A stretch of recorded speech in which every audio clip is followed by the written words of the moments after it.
When I first hired BC, I thought she was an angel sent from heaven. She was a slim young girl, maybe 20 or 21 years old.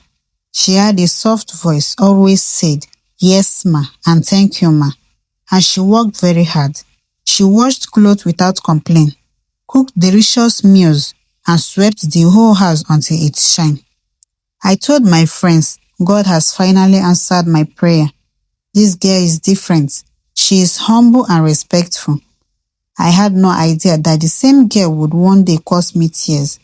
At first, everything was normal, but after some months, I noticed some small changes in my family. My husband, who usually came home late from work, suddenly started coming home earlier. He said he wanted to eat at home instead of outside. At the same time, my 19-year-old son, David, also started acting differently. He became quieter, always smiling at his phone, and sometimes locking himself inside his room for hours. I thought maybe it was normal teenage behavior. I never suspected anything bad.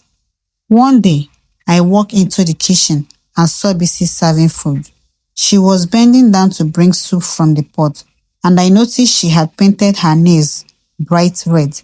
"BC," I said, "when did you start painting nails? Are you preparing for a party?" She smiled shyly.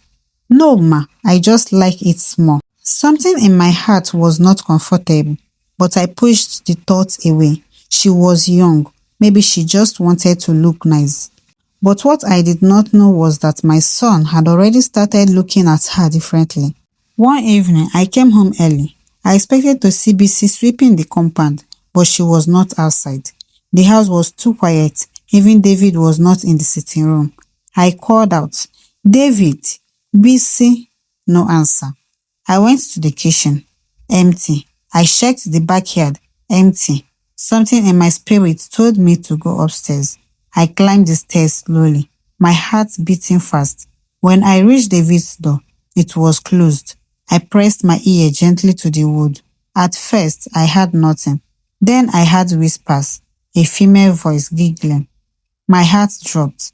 I pushed the door open, and what I saw made my whole body shake. There was my son, my only son, lying on the bed with BC. Both of them half naked, both of them frozen in shock. "Jesus Christ," I shouted. "David, what is this?" David jumped up, stammering, "Mommy, it's not what you think." BC fell to her knees, crying. "I am sorry, ma. I am sorry." But it was too late. I had seen everything with my eyes. Tears rolled down my face. This was the boy I had carried for 9 months in my womb. This was the child I prayed for, the one I sacrificed for, the one I worked hard to train in school. And this was the maid I had trusted like my own daughter. "BC, how could you?" I screamed. "Did I not feed you? Did I not clothe you? Did I not treat you like family?" She kept crying, covering her face. I turned to my son. "David, you are just 19. How could you allow this? Have you no shame?" He could not look at me. When my husband came home, I told him everything. At first, he was quiet. Then he grew angry. "BC must leave this house today," he shouted. But BC begged. She cried and said she had no other place to go. She said my son was the one who started it, that he had been following her, sweet-talking her, and she fell into the temptation. David argued back, saying she was the one who seduced him, always dressing carelessly and smiling at him when nobody was around. I didn't know who to believe. That night I could not sleep. I sat on my bed, staring at the ceiling. I thought about how easily families can be destroyed. I thought about how one careless decision can spoil everything you have built. Finally, I made up my mind. The next morning, I called BC into the sitting room. "BC," I said calmly, "I forgive you, but you cannot stay here anymore. Pack your things and leave." She cried, begged, even knelt down, but I stood firm. She left that afternoon. After BC left, I sat David down. "My son," I said, "you are still young. Do you know the danger of what you did? You could have gotten her pregnant. You could have ruined your own future.